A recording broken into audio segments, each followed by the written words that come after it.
اگر اللہ کو پہلے سے معلوم ہے کہ کون جنت میں جائے گا اور کون جہنم میں، تو پھر انسان کے اعمال کا امتحان کیوں لیا جا رہا ہے؟ بھائی انسان کو تو نہیں معلوم نا کہ اس کے ساتھ کیا ہونا ہے، اللہ کو تو معلوم ہے۔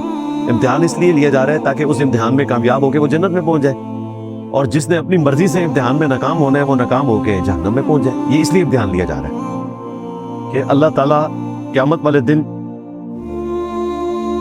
کسی شخص کے اس اعتراض کا جواب پہلے ہی اس کو پریکٹیکل فارم میں دے چکا ہو۔ مجھے بتائیں، اگر اللہ تعالیٰ محض اپنے علم کی بنیاد کے اوپر لوگوں کو جنت اور جہنم میں پھینک دے تو سارے جہنمیوں نے قیامت والے دن کہنا تھا کہ یا اللہ ایک بار چیک کرتا نا تو نہیں، جو کچھ بھی ہے تیرے محبوب کی امت سے، تیرے ہوتے جنم لیا ہوتا تو پھر تیرے قدموں سے لپٹتا۔ تو دنیا میں اگر ہمیں ٹیسٹ کیا جاتا تو ہم یقیناً تیرے پیغمبروں کے تابع فرمان ہوتے۔ تو اللہ تعالیٰ نے انبیاء کرام کا سلسلہ شروع کر کے سورۃ النساء میں آیا کہ حجت قائم کر دی ہے، اس حوالے سے کہ قیامت والے دن اللہ پر کوئی حجت قائم نہ کر سکے۔ اور یہ جو امتحان ہے یہ اس لیے رکھا ہے تاکہ قیامت والے دن کوئی شخص یہ نہ کہہ سکے کہ مجھے تو چیک نہیں کیا تھا۔ اب ظاہر ہے کہ ہر شخص کو حالات و واقعات ڈیفرنٹ ملتے ہیں، اس کو اس کے شاکلہ کے مطابق ہی آزمایا جائے گا، یہ ایک الگ سے ٹاپک ہے۔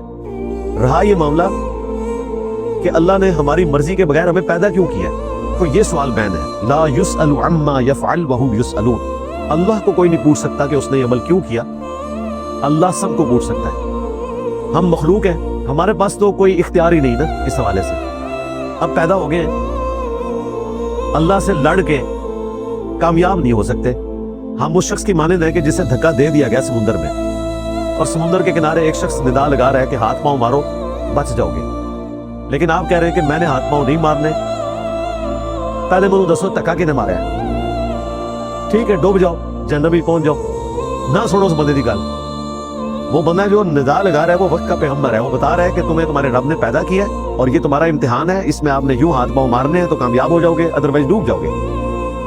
تو وقت کے پیغمبر کی آواز کے اوپر لبیک کہیں اور آخرت کی کامیابی حاصل کر لیں۔ اور ہم بھی اپنے نبی علیہ السلام کے ڈاکیے کی حیثیت سے ان کا پیغام آپ لوگوں تک پہنچا رہے ہیں۔